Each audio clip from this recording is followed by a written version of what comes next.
This is Jean Kelscher. Good morning and welcome to When to Stop Driving and How to Talk to Your Loved Ones About It. Today's webinar comes to you from the Wisconsin Council of the Blind and Visually Impaired. The Council is a private, not-for-profit, community-based organization. We provide services, advocate legislation, and educate the public.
Okay, today's speakers are Steve Pazinski and Jim Kubik.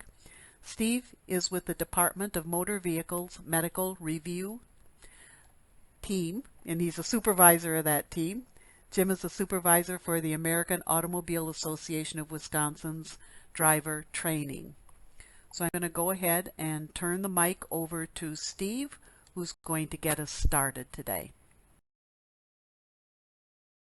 Okay, good morning. Thank you, Jean. Good morning, everyone. I hope everybody can hear me okay. Looks like the sound is good. So I'd like to start off with, yes, my name is Steve Pazinski. I work as a supervisor in the Medical Review and Fitness Unit at the DMV. I've been there roughly for 4 years. The Medical Review Unit, what we do is we try to help folks keep their license depending on what kind of medical condition they may have. Now here, speaking about vision, our vision standards, they're pretty clear cut. If somebody has or wants an unrestricted license, they should have a 20/40 vision and 70 degree of field of vision. And that's the basics. Now I'm just talking about Class D here.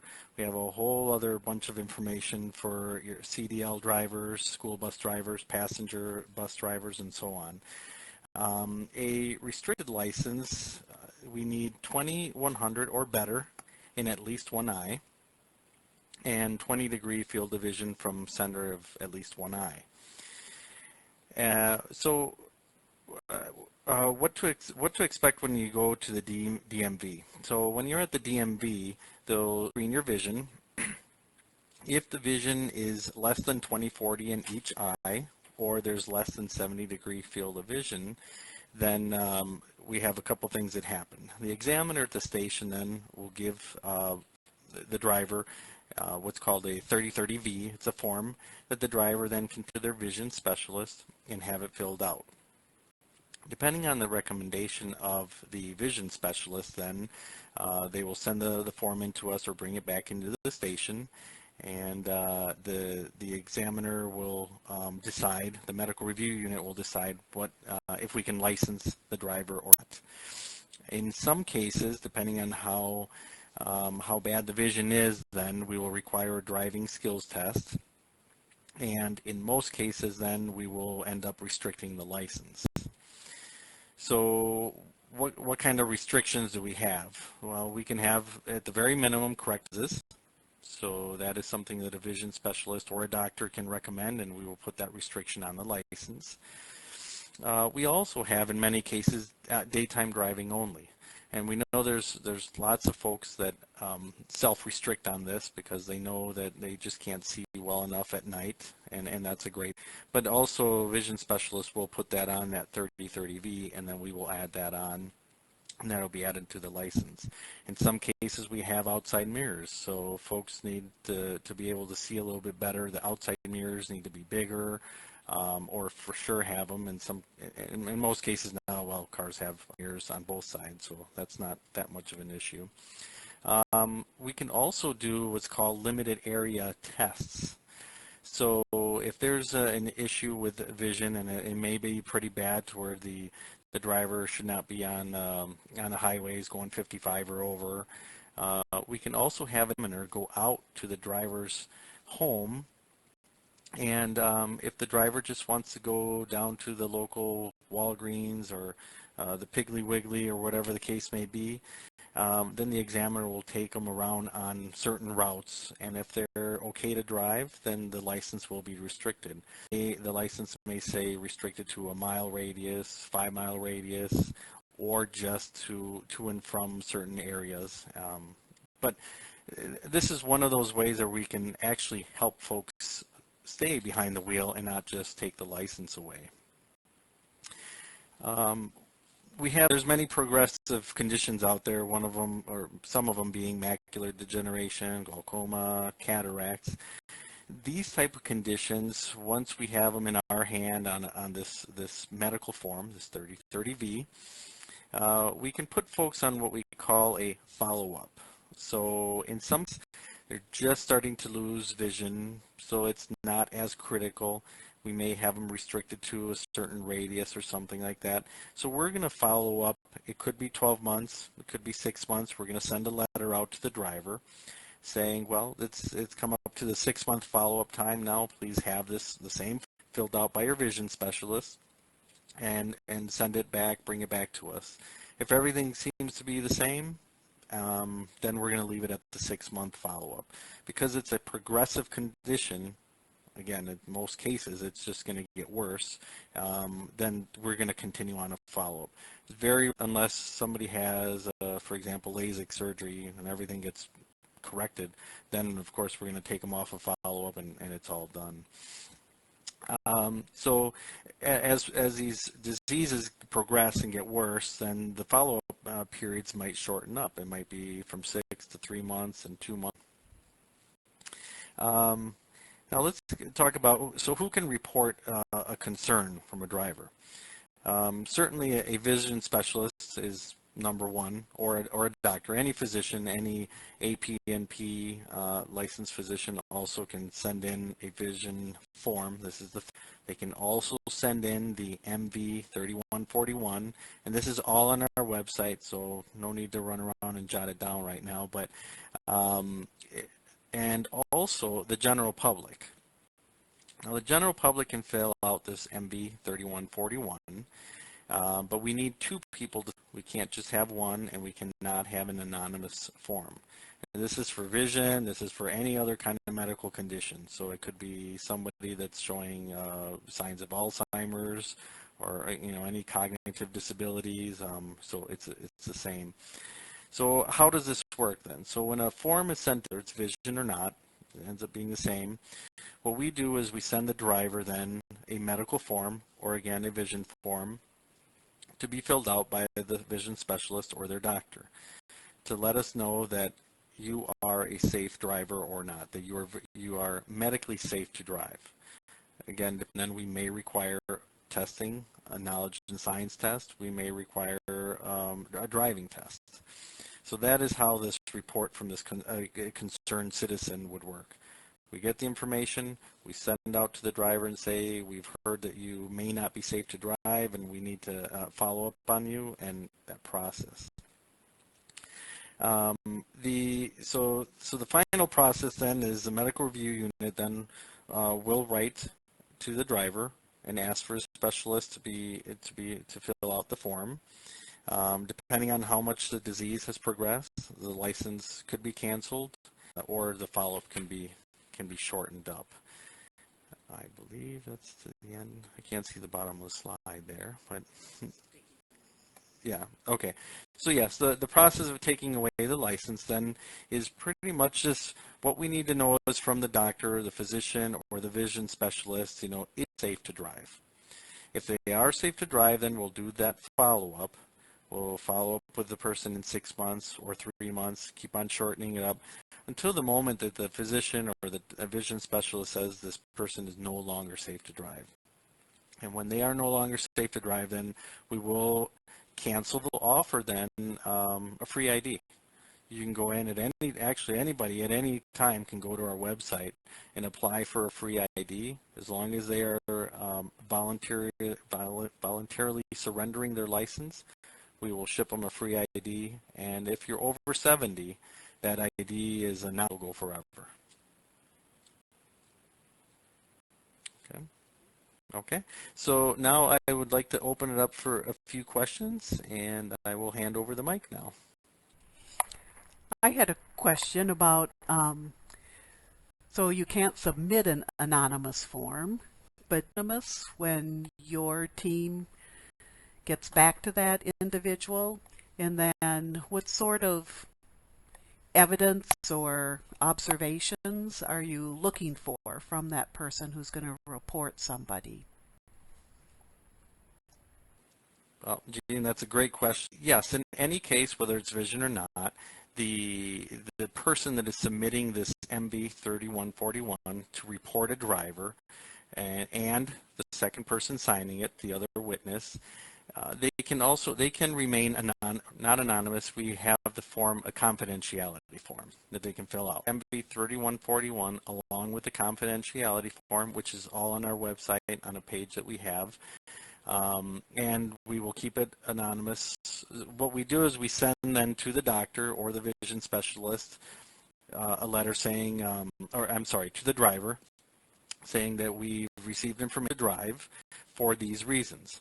The name is left out, the source is all left out, so it's all confidential. Now, what type of evidence or what observations? Well, we need observations. We do get some forms sometimes that just say that this driver is too old to drive, and that's it. Fortunately, that doesn't work because we do not license based on age, so it doesn't matter what the age is. So we need true observations. You've seen the driver pull out of the driveway and almost hit children riding their bikes on the street. And you've seen it, and your neighbor has seen it, or your sister and brother. Not necessarily just that instance, but it could be many instances where, so the second person signing off says, "Yep, I've seen mom or I've seen dad practically hit somebody because their vision is just low." Now, Al has any other questions? I think I have a few more minutes here. Well, we don't see any questions coming in, so hopefully those of you who have questions are able to get in. It always makes me a little nervous when there's no questions as to whether or not people are getting the message, but hearing okay, not understanding, but just hearing everything okay. So since we don't see any other questions coming in, there will be time at the end after Jim's finished. So if you think of any questions at that time, you certainly can ask them of Steve. He will be here. At this time, I will go ahead and turn it over to Jim Kubik. Thank you, Jean. And thank you, Steve. I know I learned a lot. That process can be a little bit obscure and finding the information on how that is supposed to work. So my name is Jim Kubik. I am a supervisor for AAA Driver Training. I have been with AAA Driver Training for 8 years. My current position has me as a manager of several locations and a number of different instructors. I'm also an instructor. So I teach teenagers. I teach adults who maybe are just getting a driver's license, and I also do evaluations of adult drivers who have been medically referred and went through an occupational therapist program and need an on-the-road evaluation. I also currently sit on a national panel of physicians, gerontologists, driving instructors, occupational therapists who are trying to develop standards and best practices for how to evaluate senior drivers. So a little bit of terminology, you'll hear me talk about senior drivers and mature operators, roadwise drivers, we sometimes call it because that's the name of some of AAA's programs. So AAA has been in the job of traffic safety since its inception. That's why it was developed. As far as working with senior drivers, AAA does have some lobbying efforts trying to promote, senior drivers as our populations age, trying to help them out in terms of dealing with font sizes on signs, and works with car manufacturers to try to develop technology and things that are more friendly to the senior driver. So basically we want to have drivers be safer for longer, but we also want to help drivers make a comfortable transition from someone who is driving to someone who is retired from driving. And what we want is to have the MV 4131 form filed on you and for you to get put into that process, because that definitely makes it a little more stressful for everybody. So let's start with a little quick quiz. I'll both question and answer these. So true or false, the number of senior drivers is expected to stay about the same over the next 20 years. That is false. People are living longer, people are staying healthier for longer, so we are seeing an increase in the age of the driving population. Number two, true or false, senior drivers are dangerous drivers. In spite of the reputations, that is not true. They're actually underrepresented in at-fault crashes. You have to be well into your 70s before a senior driver will equal the risk of a teenage male, for example, who are the highest risk for having a crash. Number three, senior drivers experience different types of crashes than younger drivers. That is true. Senior drivers do not have crashes based on speed. They do not tend to drive impaired by alcohol and other illegal substances, and they have fewer crashes because they are distracted. Senior drivers do fail to yield the right of way. They have associated medical issues that may contribute to a crash. They tend to confuse the brake pedal and the accelerator sometimes. So I'm going to introduce the 5 riskiest situations in driving for mature operators. These are going to become important later. So left turn across traffic, entering a road at a stop sign where the road they're entering does not have a stop sign, a right turn with a yield sign. If you think of roundabouts, that's a situation there. Making a lane change and a merge. So those are the top 5 riskiest scenarios. Another quiz question, all seniors' driving skills begin to deteriorate at the same age. No, they do not. That's why evidence does not support, although a lot of people think it's intuitive, evidence does not support age-based additional testing. So if we look at trials of we need to start testing people as soon as they hit 65, periodically testing them, that has no impact on driver safety whatsoever. So that does not work. One of our driving instructors' grandfather surrendered his keys on his 100th birthday. And the instructor said, you know what, he really didn't have to do it. He was still driving just fine. And I know people who are in their 50s who probably shouldn't be driving, and even younger than that. So the changes are going to happen to each of us on a very individualized basis. There are actions, quiz question, seniors can take to help extend their safe driving careers. Yes, that is absolutely true. There are things that we can do. And I'll talk a little bit about those before I get into retiring as a driver. So we'll look at assessment, education, and training, and when to retire. So for assessment purposes, AAA does have some resources, and we'll get the webpage up later, or the link to the webpage. Something called RoadWise Review, which is basically a self-assessment. CarFit is a very good way to become assessed. That's this cooperative program between occupational therapists and AARP and AAA, where you're going to go get one-on-one help with making your car fit you and any adjustments that you can make that might help you be a little bit safer driver. Occupational therapists also come in terms of getting assessment if you think that is an intervention that would be helpful. Education and training. So AAA does offer training programs, and I teach them. I actually teach the other instructors who teach these programs. It's called AAA's RoadWise Driver. Some of the things that we talk about in the RoadWise Driver class, and it's a really good, just plain refresher on all of driving. There's a 4-hour version and an 8-hour version, and I really enjoy doing them. But technology in vehicles, getting mature operators, roadwise drivers updated on how to use technology, including something as simple as anti-lock brakes, which most of us did not have on the cars that we learned how to drive on, and are still driving kind of the old way rather than pushing the pedal and letting the anti-lock brakes take over. Some other changes that we have made, I can help a roadwise driver adjust their mirrors a little bit better to get rid of some of their blind spots. The roadwise driver classes do a really good job with showing some exercises to increase mobility and help with things like blind spot checks and turning our head, and I can give you little tricks.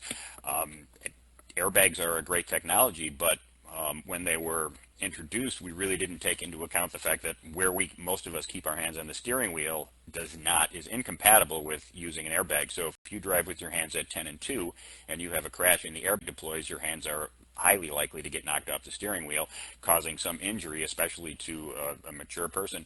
So our hand position has dropped down to 9 and 3. So those kinds of things are things that we can do to help people extend their safe driving career, because that's really what we want. Surrendering the keys is a tough thing to do. We want safe roadways. Some more education and training. The AAA website does have something called Roadwise RX, and that is a very simple program where you can type in whatever medications you are taking, and it will give you a result in terms of how that may or may not impact your driving. It's a really useful resource. So the Wisconsin Department of Transportation and the Division of Motor Vehicles, they have all kinds of pamphlets available for all driving situations. In how to go in ice and snow is one of them for winter driving. A lot of these mimic things that AAA offers as well. Or how to handle all about roundabouts is the roundabout one. The Wisconsin DOT's website is also fantastic. It's extremely comprehensive, which can make it a little cumbersome to use in some cases, but if you need the information, it is there on the DOT website, and it is all very good. Car dealerships are a possibility. So I recently met some people who purchased a new vehicle, and they were on their way the following weekend on a Saturday to spend 2 hours at the car dealership. They just hold a class with all people who have bought a new car for them that talks about the technology in that vehicle, how to handle it, how to use those kinds of things. So those resources are all out there. So the retired driver, planning for continued mobility, retaining some control over decisions is a good thing. We all know that. We want to increase your mobility options. How can we do that? Maintaining normal social connections and enhancing quality of life. These are concerns that many senior drivers express to me when I interact with them. They're worried about not being able to get where they want to go when they want to go there. So we need to talk about that, but I think the important part is if you don't plan and it is sudden and you get the form and you are referred to the DMV, that becomes a lot greater stressor than I think is necessary. So the National Institutes of Health estimates that we will all outlive our ability to safely operate a motor vehicle by 11 years. So we need to plan for a decade worth of not driving. On the low end of the estimates, I have heard 6 years, but it is at least 6 years, that probably more like a decade or 12 years, that we will all have to plan for not being able to drive ourselves. So for the retired driver, here is the web link for AAA. So basically across the top of AAA's website, you're going to see various categories, and I'll talk about each one of them. So evaluate your driving ability. There is a self-rating tool that you can use to double-check yourself. You could have a professional assessment. So as part of the panel that I'm doing for the AAA Foundation, one of the things that we came up with is how I actually would do an assessment if you came to me. Many of the assessments that I have who just call me and set one up and are not referred by occupational therapists, usually it's a family thing. So the children bring the parent, and then we have a discussion, and then I take out an evaluation. What I will do is I will, prior to the drive, develop a very specific route that exposes you to all 5 of those risky scenarios twice. And I've gotten pretty good at being able able to do that, because then I can watch you and have you repeat things in all of those places, and that's what I do. And then when we come back, I typically have the conversation with the whole family.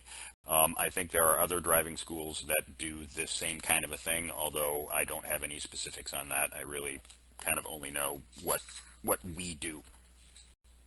So understanding mind and body changes is another category on AAA's website, and you can get information on vision, hearing, reaction time, and just mind and cognition. I think these resources are very good to help either a family member or a spouse or whomever start to look at and evaluate for themselves and try to decide when they need to have the conversation with the mature operator about possibly surrendering the keys. So vision, for example, nighttime driving, that's a very common self-restriction for all mature operators. They just do not like to drive at night anymore, and so they choose to not drive during the hours of dusk and later.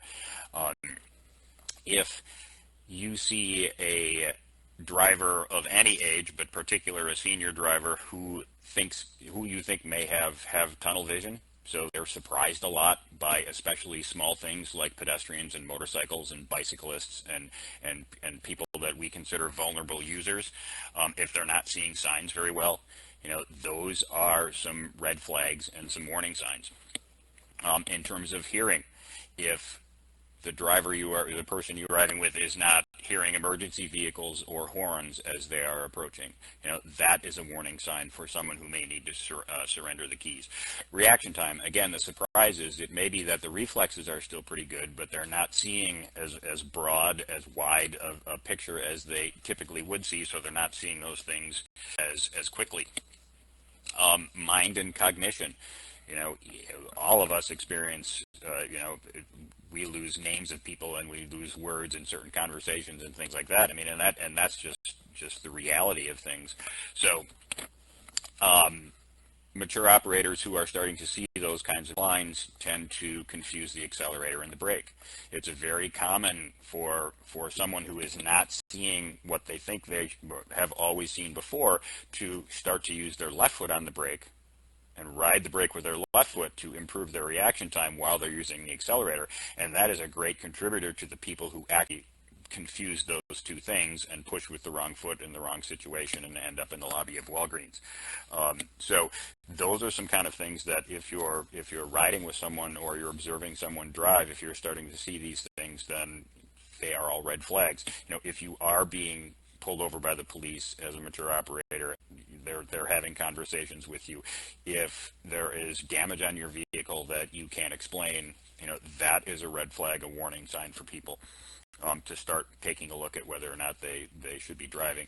If people are honking their horn at you a lot, if there's cars stacked up behind you on a regular basis and you're not recognizing to either turn or move over or let them pass or increase your speed, these are all things that can tell us that perhaps we need to start talking about moving on to being a retired driver. So up until that point, improving your driving skills, prepare for a drive. I mean, it's something that we all should be thinking about. If we've driven for 30, 40, 50 years and we've never had a crash or a close call, our ability to evaluate how risky driving is erodes. It's just human nature. Every time we get behind the wheel of a car, we don't recognize that it is really the most dangerous thing that we do on a daily basis. So, and there are everyday challenges and bad weather, and these all contribute to some of the self-restrictions that mature operators tend to impose on themselves, not driving during rush hour, not taking certain routes, not driving on the belt line if they don't have to, if that's something that makes them uncomfortable. So another category on AAA's website is resources for family and friends. So you can click on know when to be concerned, and it will reiterate a lot of the things that I just said. There is a category of conversations about driving, how to approach this as a subject, because it is a really big deal. And then there is a category of helping seniors stay independent. Some of the most accepted explanations that I have heard people use, this is typically from a child to a parent, is the financial one. It could be a $500, $600, $700 savings per month to not have a car. You know, in some places it's more difficult because your public transportation options are more limited than in other places. But in other places it's very easy to get around. So on AAA's website, the retired driver, maintain mobility and independence, other ways to get around. There's a big button you can click that find local transportation alternatives, and that's a work in progress. You know, it doesn't have as many resources as I'd like it to have for our individual state, but you can click on that and put in your zip code, and it will give you some options in terms of where to turn for help. So this next slide violates all rules of PowerPoint Anywhere for the number of characters that would appear on a slide, but I just like this so much that I wanted to put it up here, so I reminded myself to read it. The Wisconsin Association of Mobility Managers, and I have worked with several of them on a kind of a work group that's trying to solve some of these issues. But I just like this quote: mobility managers in Wisconsin operate shared ride taxi services, intercity buses, local transit and paratransit services, teach people how to use transit, coordinate trips between agencies, manage volunteer driver programs, educate communities about transportation options, organize van pools and carpools, run one-call centers, and much more. If you need to get from where you are to anywhere else, a mobility manager can help you find the most efficient, the most cost-effective, or the most creative way of making the trip. So basically, if you need to get around, and you should talk to one of these people. And it's a county thing, and so they're all over the state. And so this is their website. And I think, Gene, if you want to try to get that one up, we'll try this one more time, and it will show you just the state of Wisconsin, and you would just need to mouse over your county. There it is. All right. If you mouse over your county, it will pop up with a contact person who will be able to help you. I'm sorry? I can't see the pop-up because it's, if you could scroll down to show me the, maybe I can scroll down. Wow, I can scroll down. Okay. So, yeah, if I scroll over the counties, it shows the pop-ups. It doesn't show you guys, it just shows me. So individually, I suppose, when people who are on the other end scroll over your county, and it will give you a pop-up. So that part is working on the website. So some other resources: the Greater Wisconsin Agency on Aging Resources, Inc., so gwar.org. The Bureau of Aging and Disability Resources, that's Department of Health Services. The Wisconsin Department of Human Services, all these places have their own website. The ADRC, Aging and Disability Resource Center, that's a county-by-county thing. In the Madison area, it's daneadrc.org. And the general website for the state is dhs.wisconsin.gov/ADRC.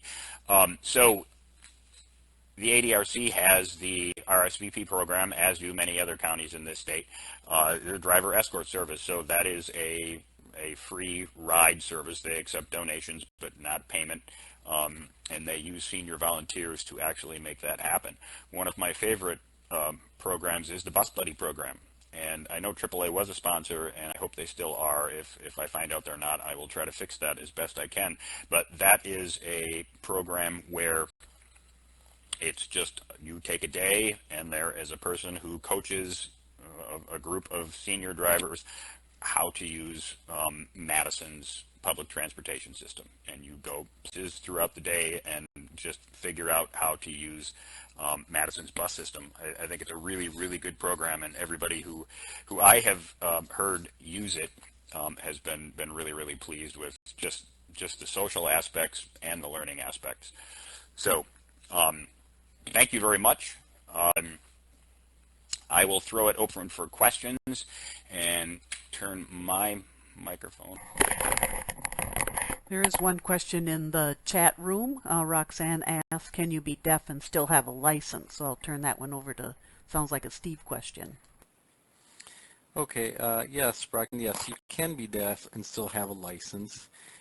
There are no restrictions other than for a commercial license, but a regular Class C driver can be deaf. Mm-hmm. And I had a question to Jim about just starting to talk with parents about the possibility of driving less or giving up their license, and just how to get that started that doesn't just create a lot of angry people. That's a very good and difficult question, Gene. So I think it varies from situation to situation. If you can start the conversation by pointing out damage to their vehicle, that's a pretty good introduction. You're approaching it as, all right, we're not talking about taking your license away today. And I actually have to have this conversation with a lot of senior drivers, because when they come to me for an evaluation, not knowing the process, they tend to think that I'm the one who's deciding whether or not they can keep their driving privilege, and that's not me. That goes through a whole other process that has to do with Steve. But I think starting the conversation that way is, I've noticed that you're doing. I noticed that you started using your left foot on the brake. Why is that? And then work from the answer. Well, because I'm not really trusting my reaction time.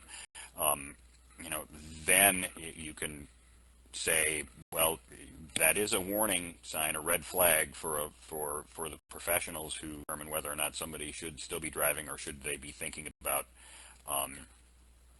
turning the keys over. I think too, if you think in terms of a long-term process, if you intervene early and start to help your parent with their driving. So, for example, the number one crash for senior drivers is a left turn across traffic. They don't see the oncoming vehicle. They misjudge the speed and closure rates. They turn left. We have a very high impact T-bone crash. We can solve that problem by going one block farther and turning right. I just made a left turn across traffic without turning left across traffic. That actually can be more efficient as well, because you may not have to wait for a red traffic light, because you can turn right on red, turn right on red, turn right on red, and you're heading in the correct direction. I think if you start early with the education process, then it's more likely that a parent or any senior driver will recognize that, hey, my skills, they're really not as good as they used to be. I maybe need to start thinking about giving up my keys. Okay, I wanted to add on a little bit to what Jim was saying. As far as the DMV is concerned, we always encourage folks that are calling in, whether it's the spouse or the children, to always start on, and we refer to the AAA website. There's, and I believe there's videos on there, on parents, but always start that way first before sending in a 3141 and trying to get their license taken away. So, I mean, it's really important. So that's just one little thing I wanted to add on there. I think we have something here from Betty saying, if a person is from the DMV prompted by a MV 3141 questioning their driving ability, what will happen if they ignore the letter? Well, just DMV is the same thing as the IRS. Do not ignore the letter. The letter will say that you have 30 days to your doctor or your vision specialist, and please have it filled out. Otherwise, we will cancel the license. And there's really no wiggle room for that, because a 3141 is coming in and it's telling us that there's some really important, some concern. So do we want to let a driver for 30, 60, 90 days just driving around if they possibly should not be driving? We don't want to do that. So, but we do give some time, and depending on the 3141, if it's sent in by a police officer or a doctor that says this person is really a danger to society, shorten that up from 30 to 20 days, because we really want them to give us an answer on what the medical concern is. So if you cancel their license, how does the person then know that their license has been canceled? Does anybody ever them or? Okay. We always have to mail out a letter. It's a cancellation letter. So if if we are canceling, you will get a letter in 2 to 3, 4 days. It says your license has been canceled for XYZ reason. So there's always, with that also, you still have rights. Okay, so the DMV can't just cancel a license for no reason without giving you another option. You always have an option to get another medical filled out, a second opinion, more information sent to us, and we will always take that into consideration. If there, you should not be driving, and we will then determine that, and because we are the licensing agency, you also have an option to provide information to the Medical Review Board, which meets once a month in different locations throughout the state. And we provide this board then the information, your medical information, anything that's changed and so on, and then they will make a recommendation to us, the DMV, on what we should or shouldn't do. But there's always an option to provide more information and get your license back. We also try to, as Jim was saying, we want people to have that mobility, those options. It's not about taking a license away. It's how can we make it easier for you, with whatever condition it is, to keep your license. And if it's doing a limited area test, just keeping it within a couple miles from home or less than that, or not going on the highway or no nighttime driving, then we can restrict it to that and have full. So Erica, it looked like you raised your hand with a question, so if you have a question, you can just hold down the control key while you speak and then release the control key when you're done. Okay, thank you, Jean. I am technology available on cars, if that can expand what a visually impaired driver can, their life of their driving life, is that what I want to say? Or if there is specific technology that people should look for to have on their car that longer? That's a really good question, where the technology is going in terms of autonomous vehicles. And I do think, the ability for a vehicle to take someone with a vision impairment and safely for them in certain situations, that technology exists right now. Now, in terms of whether or not we will be able to apply that technology and change legal things in terms of what Steve does, that's something that the legislation has not the pace of the improvements in terms of technology. I think if someone is on the fringes of, on the upper or lower, depending on your point of view, end of the spectrum in terms of still being able to legally drive, they would not be able to legally drive. If they were looking for a new vehicle, I certainly would consider one that does have collision avoidance and warnings for lane deviation, and even the ability of the vehicle to stop before you would have a crash, adaptive cruise control and things like that. I think those would all be a really good idea. But as far as I understand it, the laws have not changed in order to allow someone who is past that threshold to operate a technology available.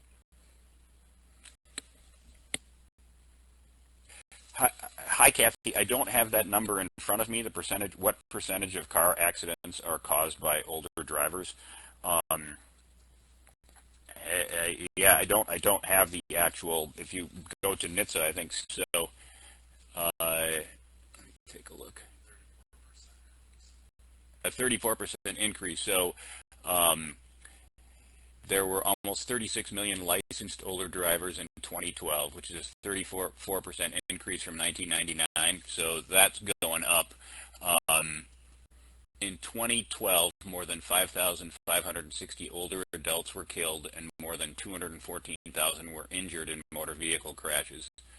This amounts to 15 older adults killed and 586 injured in crashes on average every day. So that's not a percentage, but it does seem to indicate a lot of deaths that probably were preventable. I mean, if we look at that statistic, I do know is that more than 95% of all crashes are due to human error. So to me, that makes it preventable.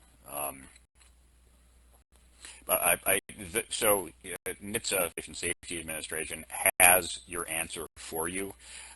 I don't have that figure in front of me, but their website is also very, very good if you want all crashes broken down by age and gender and causes of crashes and even what happened.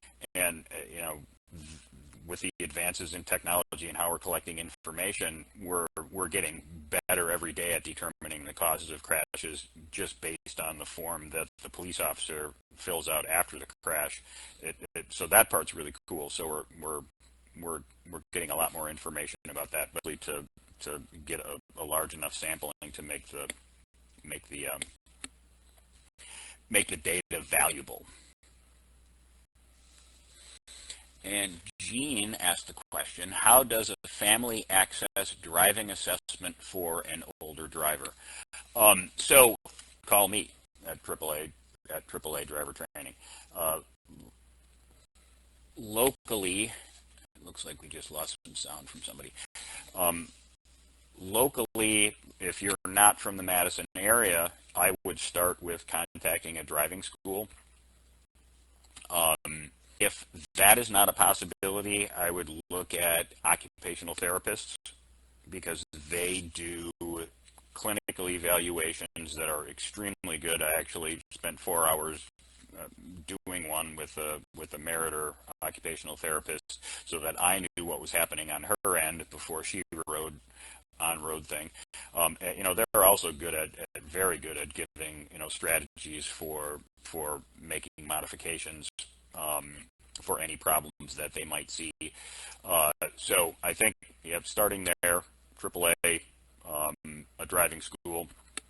If you contact me, I have a pretty good network of people that I know in a lot of the major areas that I could refer you to someone who I consider to be a person who would do a good job at an evaluation. Betty, you had your hand raised. No sound that came through, so I'm going to turn off my mic and let you take another try at it. Alrighty, so she let us know that she didn't have a question in the chat room. Thanks, Betty, for letting us know that. Any other questions? I don't see any more coming in. Jim graciously offered that people could contact him if they had some additional questions, and Steve as well. And I know that Jim's email and phone number are on your handout received. I sent an email right before the beginning of this webinar that had both the PowerPoint and the handout on it.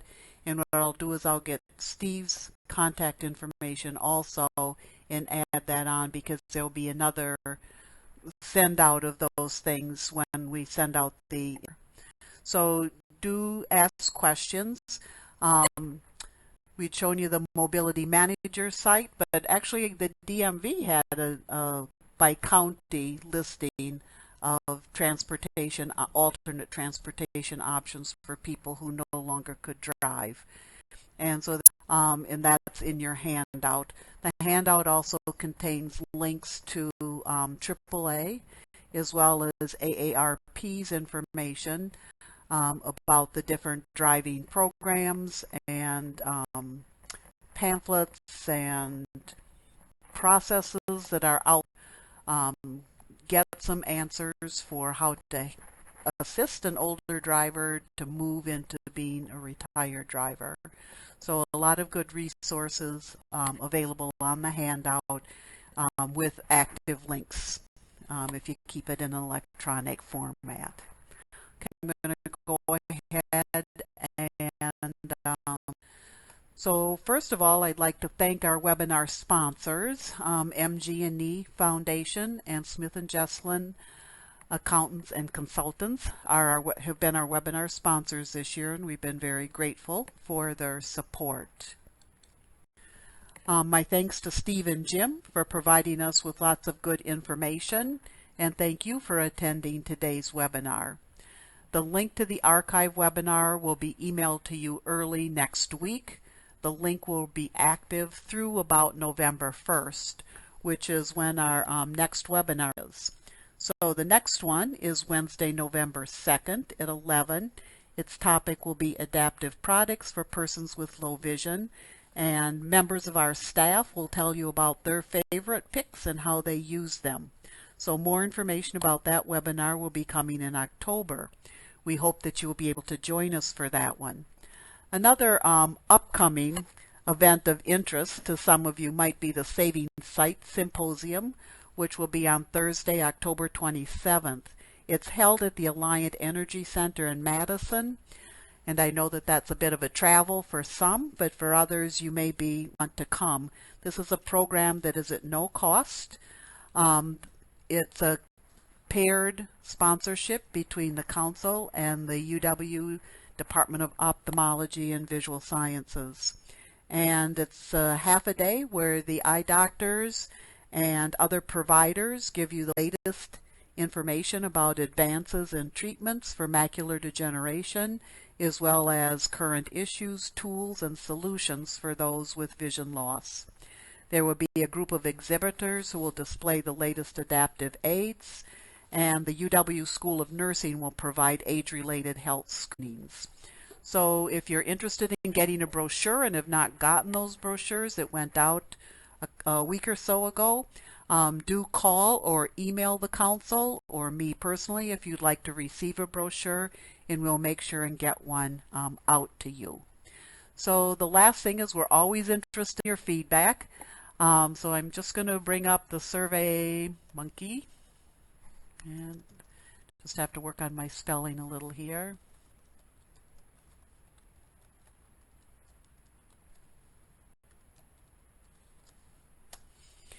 So this is a short survey, and we'd be more than happy if you would fill it out.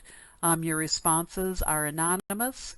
They are put together in aggregate form, so there's no individual identification of who said what. So please let us know how we did and other feedback that you can give. And Justin, I must have said the wrong date on the symposium. It's Thursday, October 27th, so I'm not sure what I said. Oh, he was just answering the question. Sorry. It is Thursday, October 27th. Okay, so I'll go ahead and sign off. Enjoy these last days of summer, and hopefully we'll see you in the fall at one of our events or at the next webinar. Bye now.